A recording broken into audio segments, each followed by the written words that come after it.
And now, coming to you live from the City of Angels, Los Angeles, California, it's the Sheena Metal Experience with your host, Sheena Metal, only on KGRA Digital Broadcasting.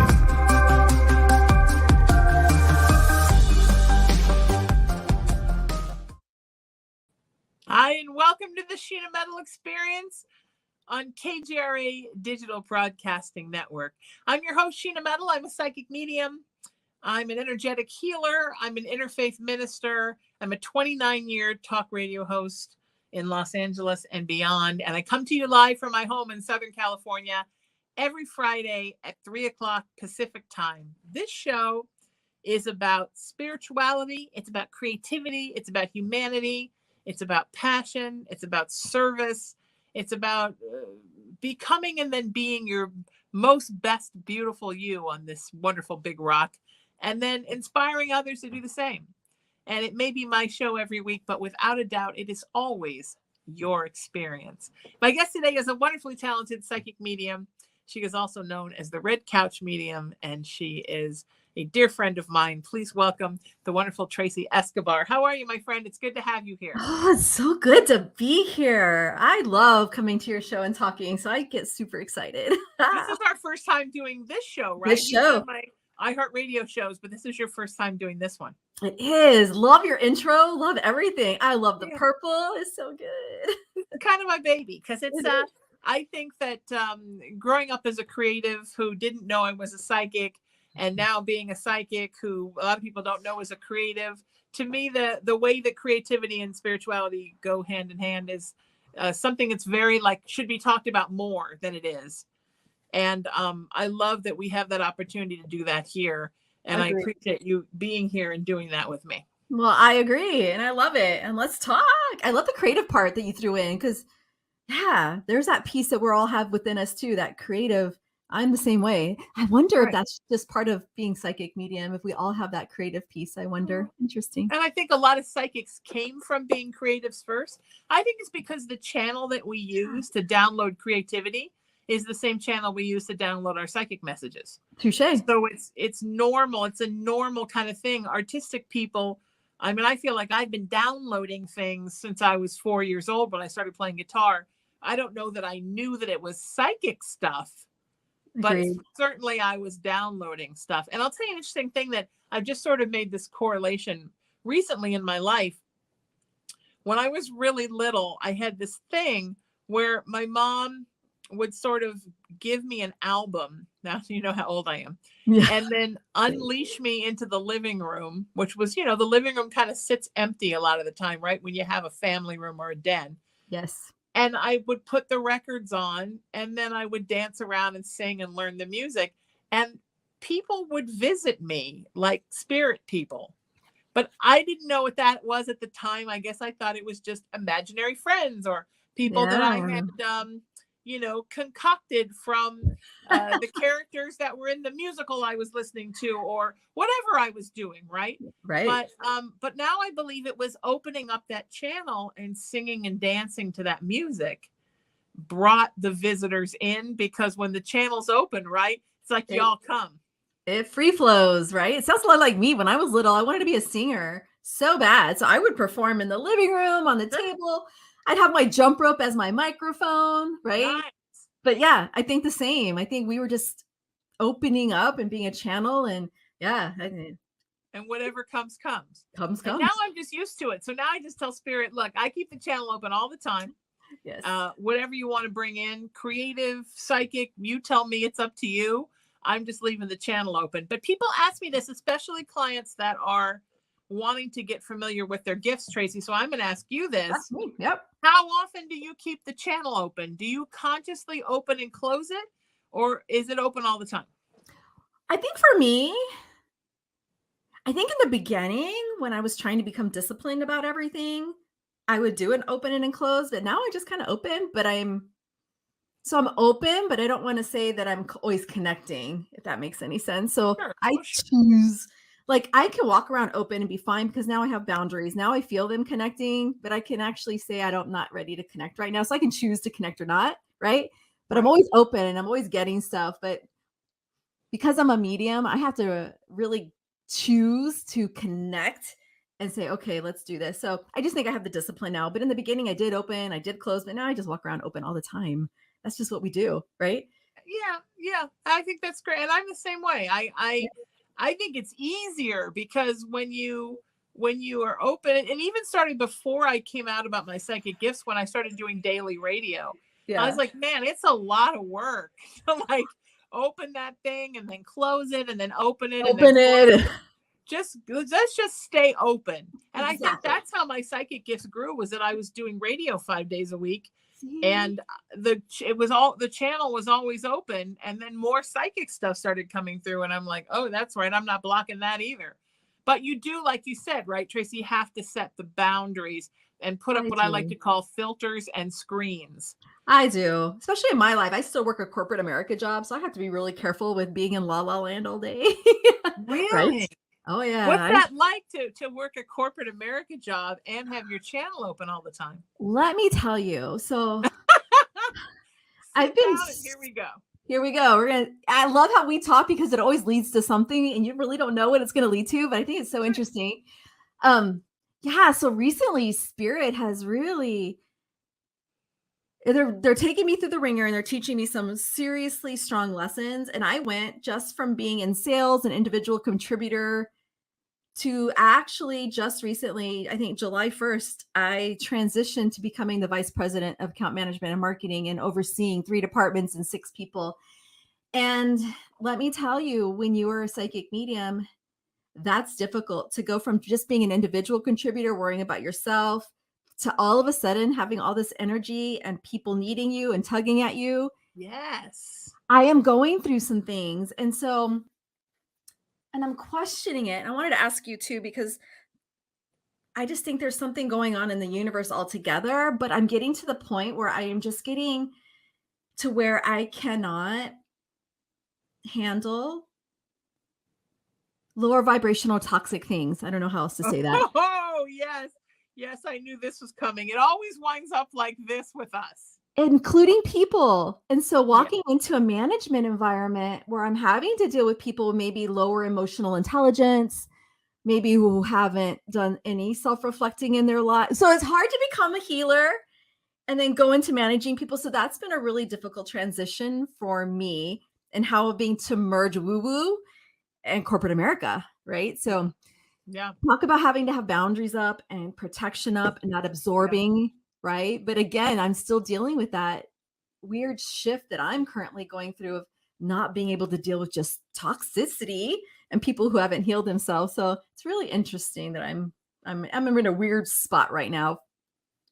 Yeah, it's difficult, right? And it's I think that there's certain kinds of people that were not made for that corporate environment. Yeah, we had to do it for whatever reason. I mean, with me, it was, I ran away from it and joined the entertainment industry, but the entertainment industry should really have entertainment this big and industry this big, because most of it's a business. And I always felt when I worked in corporate radio, and I worked for CBS Viacom for many years, that I loved when I was in the studio, but then when I exited the studio, then it was like working in an office. Yeah, you're back to business. I never seem to fit in or do that. I admire people that do. And I think that you must be like an extreme ass kicker to do that all day long and then come home and do this. And then do this all night, right? But you know what? Hard. You know what helps? Being in this woo-woo environment and being self-reflective, I have really done the work and have learned to rise above and look at the situation from on top, right? Nice. And not being in it. And I'm like, well played, universe. You know why? I had a workshop this past weekend, and I'm doing my workshop, and I'm selling my stuff, and I'm selling my mentorships, and I say I'm the perfect mentor for beginner and intermediate. And I question, well, why not advanced? And then it just dawned on me, because I don't want to say mean enough, but I'm not sure I am aggressive and forceful enough to get people out of a comfort zone.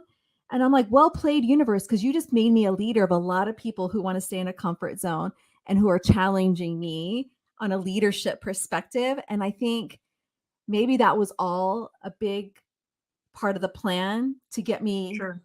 into the skill set I needed to take my mentorship further, if that makes any sense at all, right? Absolutely. And it usually is, right? Universe is Right. always beckoning us to do something. No, I think 100%. And it's the ones that won't get out of their comfort zone, I think, that need it the worst. They need it the worst, right? They need it the worst. So I think, okay, so I'm going to learn from this experience. I'm reading all my leadership books on how to deal with people. So I think it's preparing me for even more and greater things for more advanced students coming up in the future. So I'm embracing the challenge now because now I have a reason, right? Yeah. And I think a lot of people just get so frustrated because they don't know the reason. But if you go in and you do your work and you pull yourself out of it, and you look at the perspective from all angles, you'll find your reason, and it kind of just makes it so much easier to deal with. So that's my 2 cents for y'all out there. Absolutely. And I tell this story all the time that when I was growing up, my mom was a special ed teacher. My mom was also a psychic medium, but we didn't talk about that till I was in college. But my mom's specialty was taking the kids nobody wanted. Really? Like the kids that were violent, the kids Yes. that pulled guns on their parents, the ones where the parents were really at the brink of, I can't handle this anymore. And Okay. I'm worried I'm going to have to institutionalize my child. Oh, that bad. Okay. And I remember we were living in Illinois and she had a very, very, very violent child who was probably like 9. And his parents owned a Dairy Queen. And she said, oh, we're going to go to the Dairy Queen and visit. And so we get out of the car and this little blonde boy, looks like the kid from A Christmas Story, comes bolting out of this Dairy Queen towards my mother. And I think, oh, this kid's going to kill my mom. I was like 7. I'm like, this is when this child kills my mom. Because I had heard all the stories. Right. Leapt up in her arms. The parents come running out. They're crying. Everyone's crying because now this child is like a person again. And I always thought about that. And I noticed throughout my life, it was always the very difficult people that followed me and needed help. So then when I finally, gave in to the family business and became a healer, I seem to have all the clients like other psychics will call and say, can you please take this one? I don't want her anymore. And I always say yes, because somebody has to take care of the ones that nobody else wants to help. And I guess it's me. And that's so cool. You got your niche. There are days where I'm like, whoo, at the end of the day. But luckily I have a lot of supportive friends that help me through those times where I feel very like, somebody's got to help these people because a lot of people get into this, Tracey, and I don't have to tell you this. I know. For all the fun stuff, like, oh, I want to teach the channeling Buddha class, and I want to write the book about how, the spirit of Christ lives in us all. But nobody wants to deal with the kind of people that often Christ dealt with. Yes. The really people on the fringe of, oh my God, I don't, you know what I mean? Nobody wants those people, but those people deserve help too, right? They really do. For me, I think it's like you said, it's the ones that don't want the healing, that are fighting the enlightenment, that are sometimes the ones you need to help the most. The most, right? And those tend to judge us the most, but I just love to send them light. It is so interesting because it usually will play out if you know them long enough. Eventually they'll need you, and eventually they come around and they eventually believe. I just believe that. I just keep planting my seeds in them.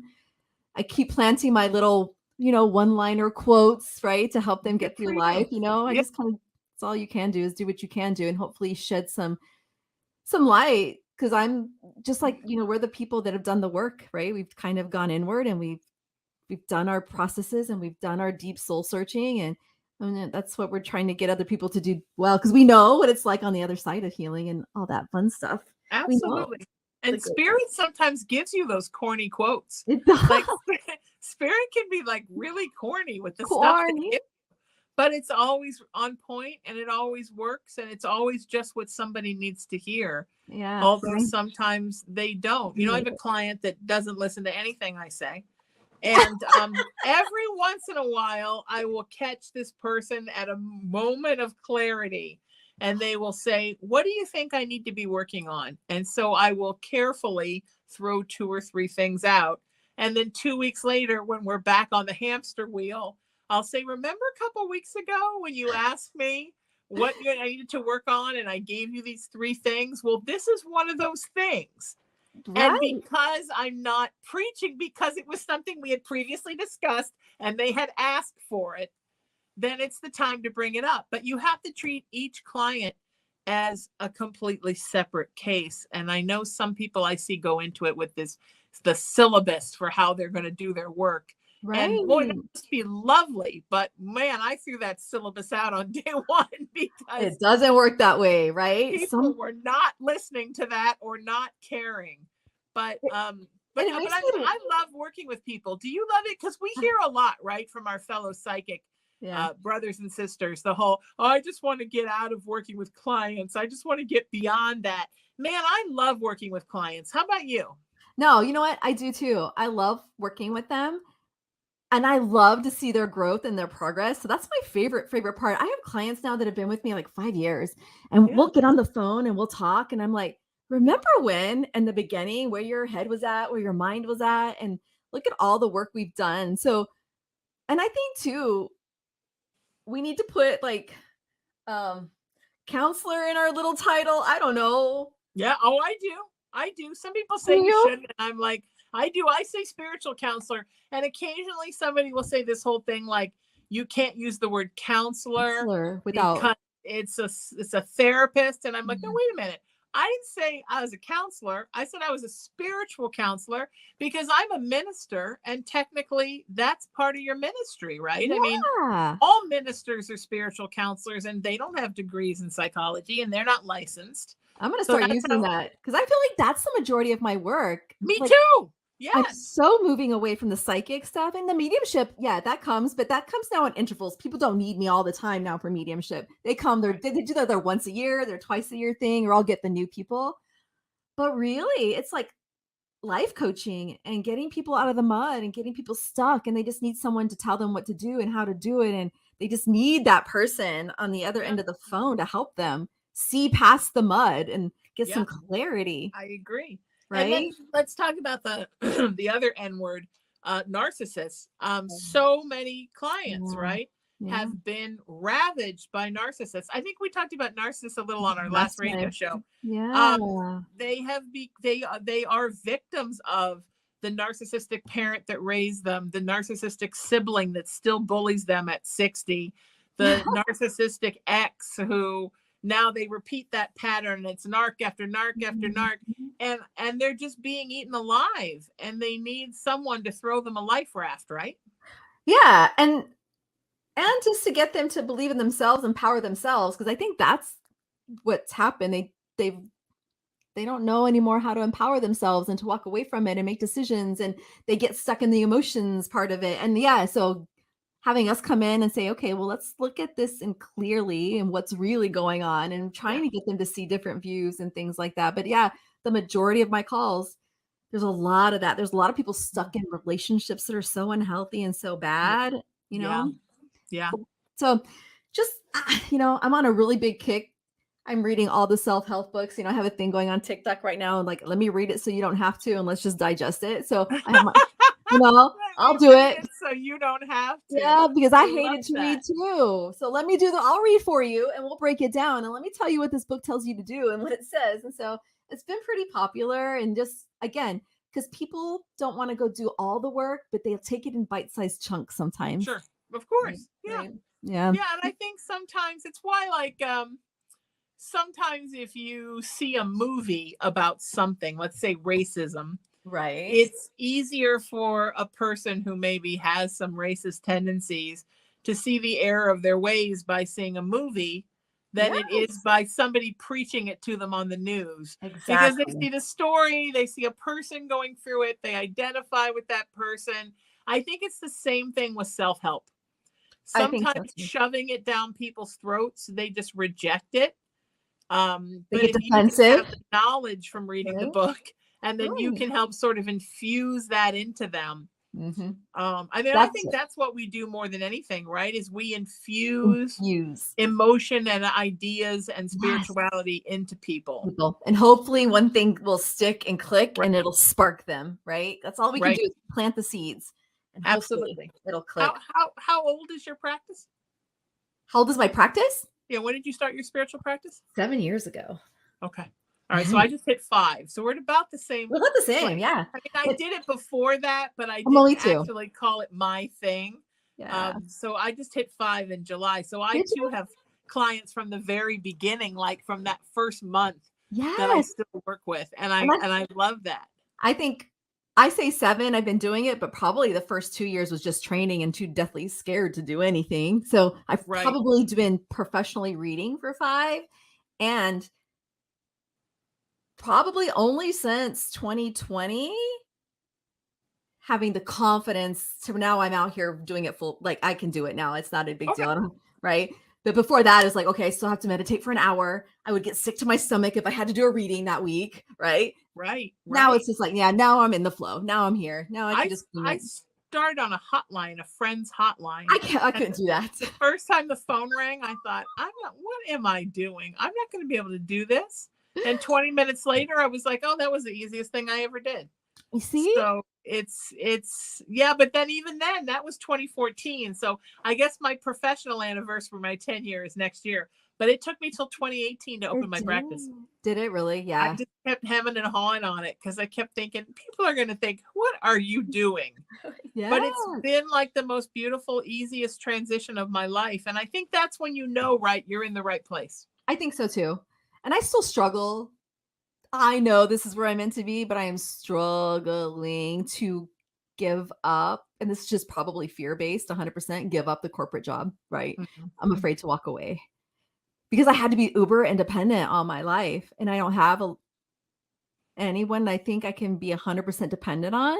So that's a really scary thing. And so, still going through that and dealing with that issue. And then I don't know if you went through this, but when you go professional, it changes the money thing a little bit. And I'm worried about that a little bit. Do you understand what I'm saying about that, the money thing? Oh, like you're not going to love it as much if it becomes your income? Yeah. Okay. Because it becomes about money, right? I got to pay an electric bill. So, and I don't know how to get away from that. Oh, that's interesting. Okay, so I never had a problem with that. You never had that problem. Yeah. I think because I worked in entertainment all those years where And it you was were art for money. service-based. So Interesting. here's my thing. I work as much as I can. I Yeah. never say no. Like the other night, I was literally falling asleep at 2:00 in the morning and I got a text. I need you. Can you do a healing? And I woke up and did it. Oh, girl. I work as much as I can. You. And then I don't even think about the bill paying. And then at the It end of just the month, happens. I just go to the bank account and I pay all the bills. Okay. But I don't associate the two with each other. Interesting. And I talk to spirit and spirit Yeah. tells me I will bring you the money you need for the bills. And I'm also facing a house remodel now. I moved into my childhood home and I'm remodeling it. So I'm like, I'm doing the same thing. I'm like, I'm scheduling the remodel and I'm just hoping, just taking it for granted the money's going to be there. Okay. I guess that's what I have to do is get past the fear and just Yeah. know And it'll think work of it as out. two separate things. It One is. is paying the bills Yes. and one is doing the work. See, and in my mind, it would connect it, right? I'm like, Yeah. Now my readings become about, I have to do, like it becomes now I have to make this like a job, right? So Yeah. I was always worried that would burn me out. So still playing with that. I rarely get burned out. I mean, there Good. are times, but Yeah. I think everybody gets there are times where I'm like thankful the phone didn't ring, Okay. but that's very rare. But that's Mostly I'm very ready rare. to take somebody at any time. Yeah. And because I don't have the corporate job, Maybe that's can, why. like, if I read till 4 a.m, I can sleep the next day. That's true. So I can make my life around when the readings happen. Okay. And that makes me available to people, especially because when you're dealing, especially with the difficult ones, And they that's don't your want to hear calling. you have off. My best friend's always like office hours, and I'm like, you know what? I'm a minister. Ministers don't have office hours. I guess that's another thing, Tracey, is I think of my practice as my ministry. And that's different to have that little shift in your mind. For me, it's always my ministry. And you're of service to people. Right. That's So it. I'm not somebody who's sitting around thinking, Mm-mm. how can I take a group of folks to Sedona and Right. charge $15,000 a person? Yes. I'm thinking like, who needs help today? Let What me help workshop you. do I need to put together in 2 weeks? What live event do people need in a month? Love I that. guess I come more from that ministry place because I have friends that charge like exorbitant amounts of money Mhm. to take people places and do retreats. But it's really like they don't want to do the work in between. They don't really want to see the people. Yeah. They just want to do the big things. And that's probably a very fantastic life. But I just don't think it's mine. And somebody said to me once, they met a friend of mine at an event and they went to book something with this person. And it was Mhm. like, the $1,500 retreat. Yeah. And he came back to me and he said, I don't understand. How can this person charge this and you charge this and you do the same thing? And the only thing that came to me that spirit gave me, I said, well, I'm a minister. I mean, it's True. who needs help, you know? True. And you're out there So doing it. Yeah. and No, it's I'm so out there true. doing it. It's why I do the lives 3 times a week and do the free readings Yeah. because people need that. And then what happens from that? I get clients. Yeah. So if you do for the universe gives back to you. And I do believe that. I You think just got to trust. trust and find that God part in you and why you're Yeah. doing the work. Because sometimes we can get lost on the why, right? Because it becomes a business and you're like, okay. Right. But then you forget why you got involved to, in the first place. And I love Yeah. teaching. I think that's what energizes me after this workshop. I love it too. I do. And I had a workshop this weekend, like a 4-hour workshop. And, before you go, you're like, oh gosh, I got a workshop taking up a whole Sunday. Got to get prepared. But man, once I'm there and all my baby mediums are looking at me, and I remember being that baby medium and just being so excited for one piece of evidence I got right, right? And I'm like, yeah. And I'm loving it. And just see where they're at. And not to make it about me, but then I can see where I'm at. Wow, I'm teaching. And then I'm giving examples and I'm flowing and my readings are coming out in front of them. I'm like, whoa, I used to be just like you. So now look at me and see where you can get to if you really wanted to. Absolutely. And that Absolutely. thrives me. And just like after the class, I've got 3 of them message me, oh, mentor me, mentor me, mentor me. So it comes because that's where your passion is, right? So it ends up coming anyway. But I love that piece. I love to see their excitement. I love to see it all unfold for them. Yeah. I think you need to let go of the money thing and not worry I about it. do. I'm working through that. I think, like I told you, I'm in this big shift. I think I've done so much mind work, so much emotional work. Now I'm on the physical work and the physical body kind of Oh yeah. healing That's stuff. not. Yeah. Who knew? That's the least fun. Yeah. Oh no, that stuff hurts. Yeah.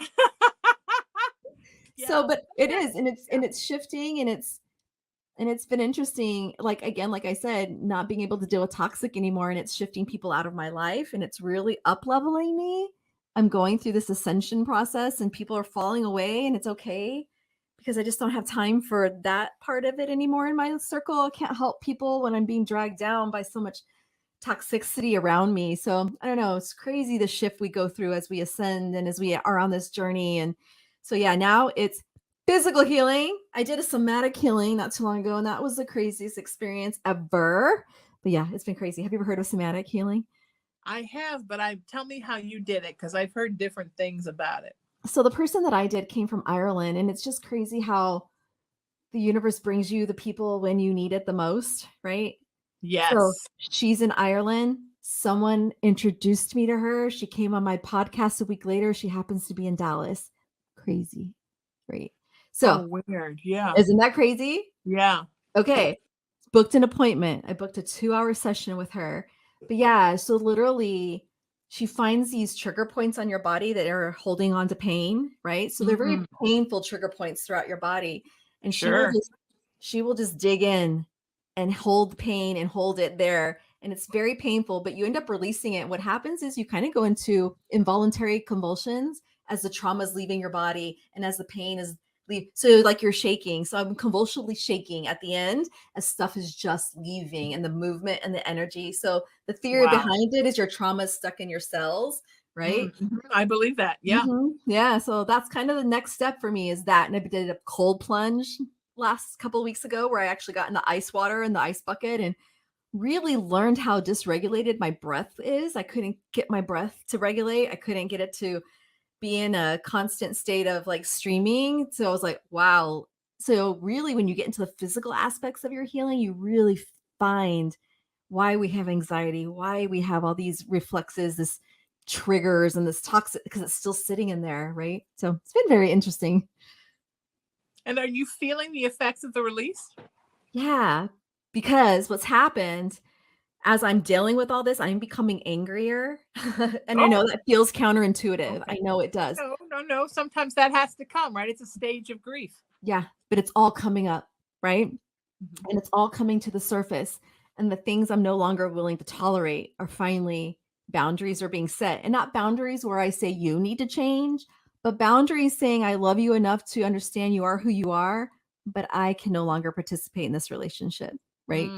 Mm-hmm. Those kinds of boundaries. I don't change nobody, but I need you to either go heal and go fix some things and we can do this together. Right. Or I'm going to choose to back out at this point. You don't Anyway. have to go home, but you can't stay here. Yeah. So crazy stuff, because they are not my clients. These are my friends and family. So Right. Clients are different, right? Clients is something different. I'm here to help. But for the people who are here, when I first hung out my shingle and started my practice 5 years ago, I realized there were people in my life that were actually clients that didn't pay me, like that only called me when they wanted advice. And I was like, wait a minute, you're not even really a friend. You're just a client, but you don't pay me. Exactly. So either start paying me or become a better friend. And that was a kind of a big purge when I did that.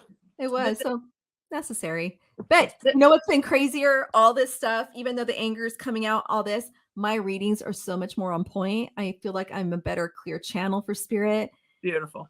Like I don't second guess it. I'm like, yep, this is it. And if they tell me no, I say, well, I'll talk to you in a week when you figure out that it was really a yes. Right? Sometimes, right? People say it hasn't happened. And I'm like, it hasn't happened yet. Exactly. And maybe you're not ready for it to happen. Right. I mean, some of these people, let's talk about relationships because we got to talk about it, right? Yes. Because, okay, so one of my best friends lives across the street from a person who owns a very famous chain of psychic bookstores here in Los Angeles. And I don't know what they were, somehow the topic of me being a psychic came up. And this person who owns these shops said to my friend, oh, you know what she hears all day long? Is he going to call? Is he going to come back? So I started laughing because it is what we hear all day long, right? It is. So here's the thing I always tell people. To me, spirituality and science to me are the same thing.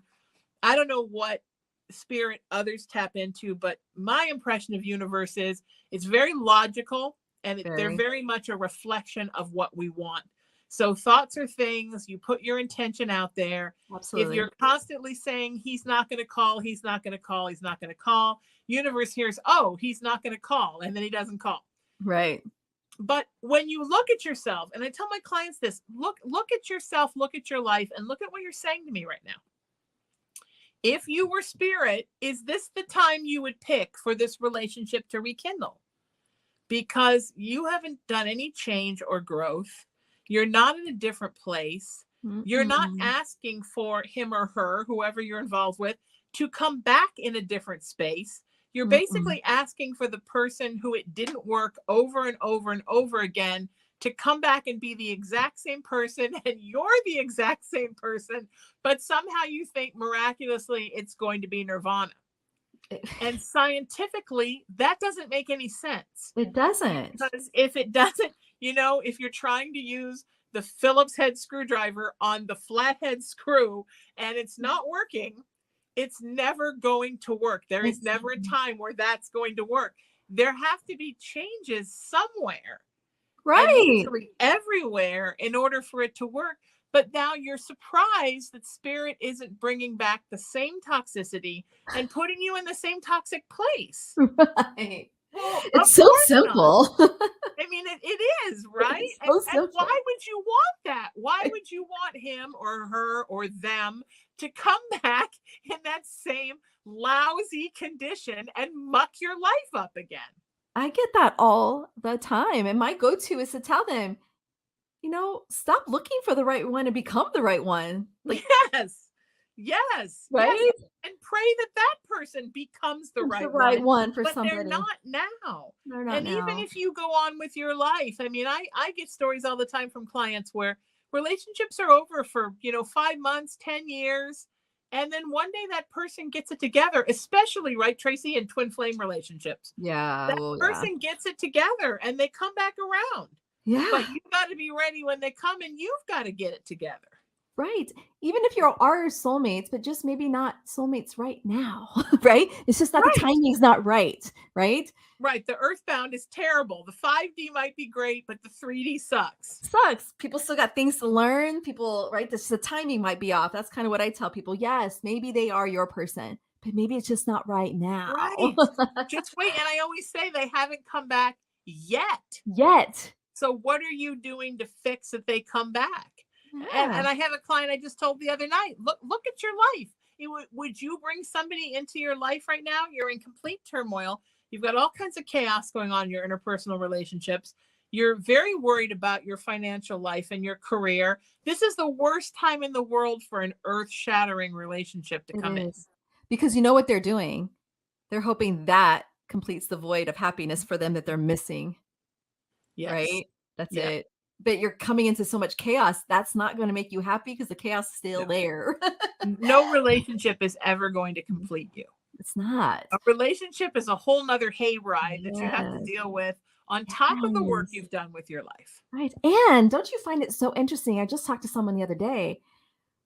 We like to see the potential in people, but not the reality in people. Yes. And that's another issue, especially with women. We want to see, but the potential to be a great partner is there, but it's not there right now. Right. So potential and reality are two things that I have to deal with clients a lot. Well, and I think that's a human struggle, right? We live in our heads. We really do. We live in what could be and not what is. Yes. And then we're not working to make what could be what is. We're just sitting around talking about, I should have this and I should have that. And I want this. But we don't actually do it. And I think I've been guilty of that. I think we're all guilty of that. We all are. Yeah. We've all done that. Yeah, that's true. But it's accepting the behavior and correcting the behavior that's so important. Yeah. Because otherwise you're just going to live in this world of everything maybe happening in the future that never happens. Exactly. And it's the truth. I'm reading the book, The Love Languages, and I know it's an old book, but it's a good book. Yeah. It's a good one. And I'm in a relationship right now, and we're getting married in March. And I'm like reading this book because I'm like, gosh, it's just so like, duh. Like, it's so duh. Like, information is so simple. Yeah. And then I think about, it's just so simple. Everything is so simple. Us as humans make it so complicated, right? We really, really do. But it's been an interesting book for me because I'm really learning my needs and what they are and why I get triggered just because needs aren't being met. But did I communicate that need, right? Right. And if I did communicate that need, are they not meeting it on purpose, or can they not meet that need? And then that's a different conversation. Well, if you can't meet my needs and I have these needs, then why are we here? Maybe we don't fit. Love isn't everything, right? We got to figure the other parts out. And so it's been a really interesting book for helping me dissect that and learn that, and to help coach other people around it too. Just because the love is there doesn't mean the compatibility is there, or the willingness to compromise, to be honest. That's another thing. Yeah. Mm-hmm. You're right. Yeah. Now that's a hard book to be reading though, as you're fast tracking towards getting married. It is hard, but we have some core problems, right? Okay. So once you fall in love and you have all this lovey-dovey stuff, and who can raise their hand when you are first dating? We always turn an eye to something.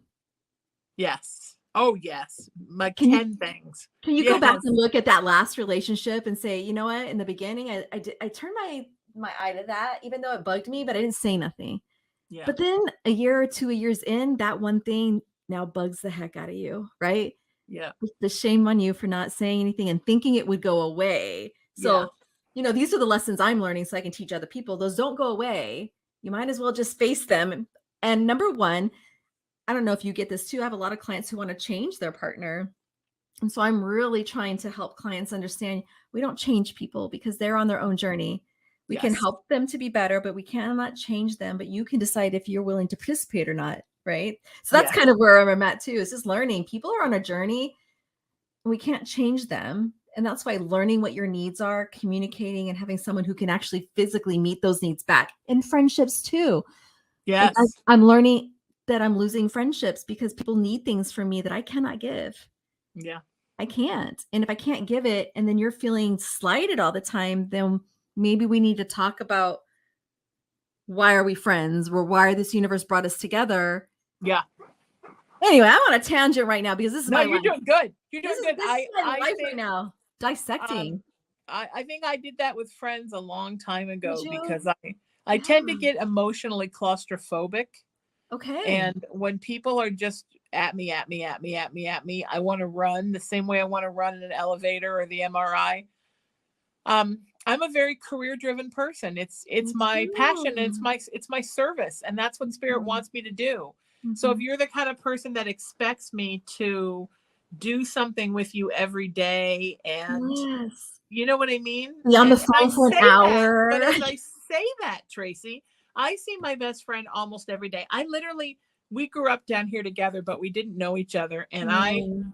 I started coming around to the idea of moving back to my hometown because she was close, because she's become my sister and her family's my family. And I don't have a family. Right. And another best friend from high school, her mom still lives in town here and she lives about a half an hour away, but closer than where I lived in Los Angeles. I started to realize around the time my mom died, a couple of weeks short of my 49th birthday, I started to realize how important family was and that it was maybe more important than career or anything else. So I started coming down here more. And my friend was like, you got to move, you got to move. And I'm like, so during COVID, I came down here to like assess the house to rent it. Okay. And I fell in love with it. And You all the reasons I did. didn't want to be here, like all my mom's energy that I thought would make me sad, makes me empowered. Like I'm sitting at her desk right now doing this. I love And it. I fell in love with it and I stayed. So now my best friend's one of those people that she throws a big chosen family dinner every night and she cooks. I see her almost every single day. And, you know, her dog is like my niece and her husband's like my Yeah. brother. And, but it's not like there's an obligation. It's come when you can, don't come when you can't. And we hang out and maybe she like, you know, serves gelato and we watch TV. And Yeah. it's just like, it's very family, but it's not pressuring. Pressure. It's how I was raised. Because my mom was like that. She was like, babe, if you get a gig on Christmas, we'll just celebrate Christmas the next day. So people that put that kind of pressure on you, Tracy, I don't think they're the right people to be friends with people that do what we do. I don't think Because so either. we never know when someone's going to be in crisis and we're going to Right. need to be there for them. Right. And we work really hard. And a lot of times, us that work hard, I'm a lot like you. And then I question that. I self reflect all the time like, okay, why am I working so hard? But I am driven, but that doesn't leave a lot of spare time. And when you're driven like us, it's really hard just to be on the phone chit chatting about nothing. When you're like, Exactly. Yes. Although I feel like I have so much time for my friends, but maybe not the kind of time other people have for them. I guess I'm a quality and not a quantity person. bingo. I think that's me too. I'll give you, yeah, when I got the time, I'll give it to you, but then don't expect it every day because I can't. Right. And don't be one of those people that freaks out if my phone rings or I have to text someone because guess what? That's my life. That's your I life. need to make sure people are okay. Yeah.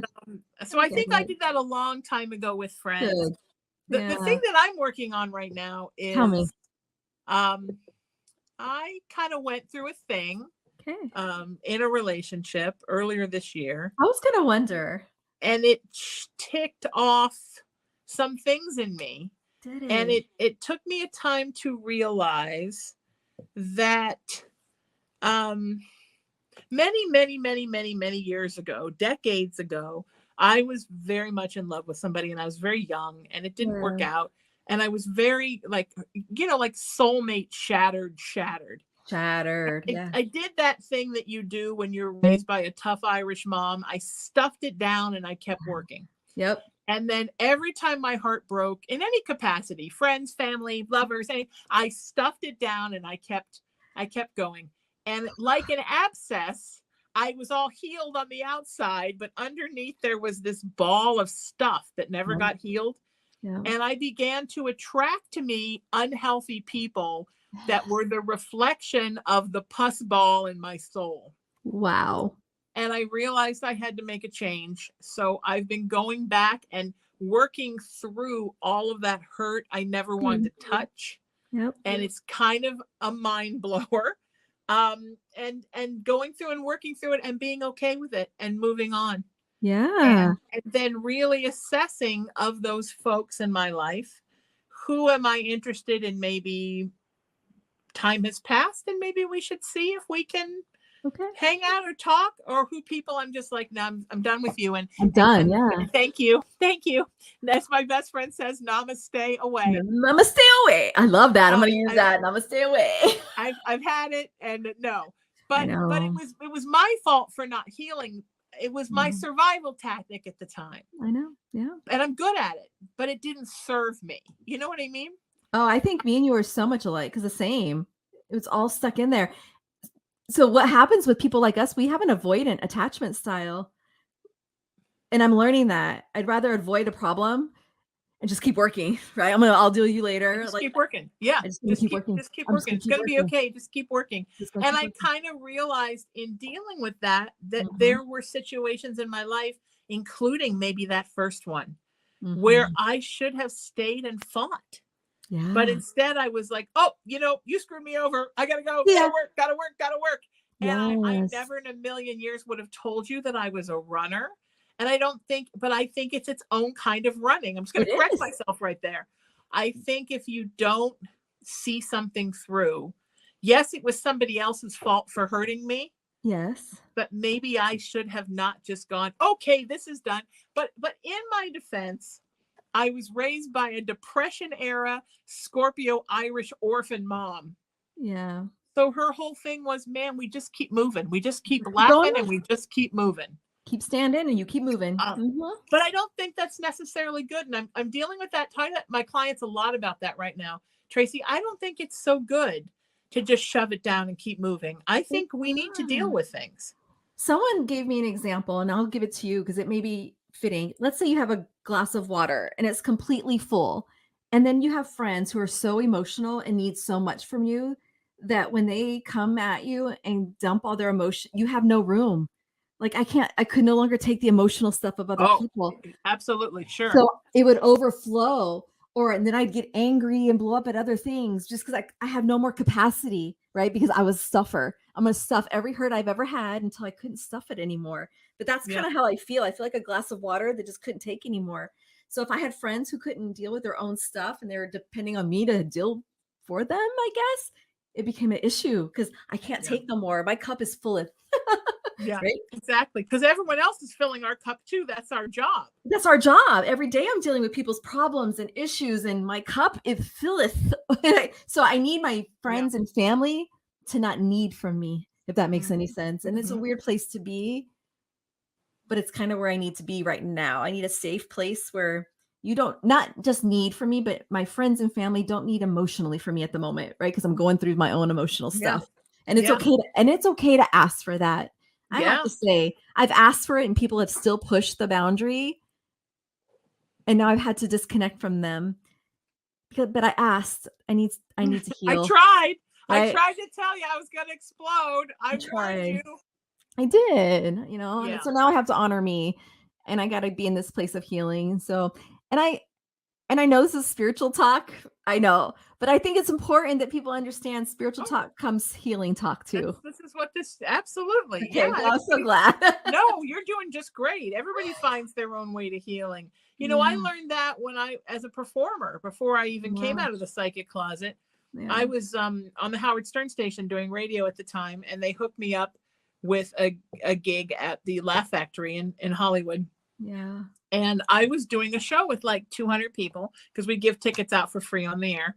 And so all those people, right, I had to hug and love and engage with in the line before the show. After the show, I had to MC all the comics and navigate their energy. And then I would come home to a partner who didn't understand why I didn't have 100% to give them. Yes. But I had just empathically given so much to 200 people that I literally wanted to go home, turn the television on, let it talk to me, and go to sleep. Yes. And that was when I learned about how it was so important for me to be my best friends and my family and my partners have to be people that understand that sometimes I'm just out of gas. Me too. Yeah. And I need some time to recharge. I know. And it takes a lot for people to understand that, but that's what my thing is. When I started dating, I had to have someone who had been through some stuff and realize they had been through some stuff so they could understand the kind of work that I'm doing. Sure. Right. Sure. Right. So that was one of my requirements too. And I love that you said, I have to say, because we don't have very much time left, that you did these shows. I want so bad. We talk about being creative. I want so bad to have a comic show or a show on psychic mediums. Can we do one? Yeah, let's do one. I miss it. COVID kind of killed all that, and I miss it. I can't wait to get it started again. I want to do a show, man. I'd love to do psychic comedy. There's so much to laugh about and healing comedy. Psychically heckle the audience. Yeah. We need to make a plan because that would be totally fun to do something like that. It is. And it's been on my radar and it's been in my mind. I'm like, and mine too for years. Crazy. I went and saw a guy who did a comedy show a couple of weeks ago. And that's what he did. He did a show around being psychic and pulled information from the audience and stuff. But that's awesome. It'd be so cool. Yeah. I want to do on a mediumship and psychic. Right. We're going to work on that. That's fantastic. All right. I'm sorry we're out of time, my friend. Where can people find you online? I'm at the Red Couch Medium on all social media. You can Google me, Red Couch Medium, and I will pop up everywhere. So yeah, thanks. Oh, I love that. Okay, and let's do this again soon. I would love it. Please. Yes, we'll do it. I'll have you on mine too. Oh, I would love that. Yes, let me know when and I'll be there. Okay. The wonderful Tracey Escobar, everybody. She's the Red Couch Medium and she's great. And apparently we're going to be comedy partners coming up. Yes, we are. Thanks to Tracey. Thanks to KGRA Digital Broadcasting Network. I'm at SheenaMetalSpiritual.com. That's where you find me everywhere. SheenaMetalSpiritual.com. And until I see you next Friday at 3:00 Pacific time, seek peace, live in love, lead with kindness, embrace unity, always work to raise not just your vibration, but the vibration of others around you and the vibration of the everything. And most importantly, remember that you are love and you are loved and you're loved by me. And I can't wait to see you next time. I'm Sheena Metal. This is the Sheena Metal Experience, KGRA Digital Broadcasting Network. I'll see y'all next week. Thanks so much.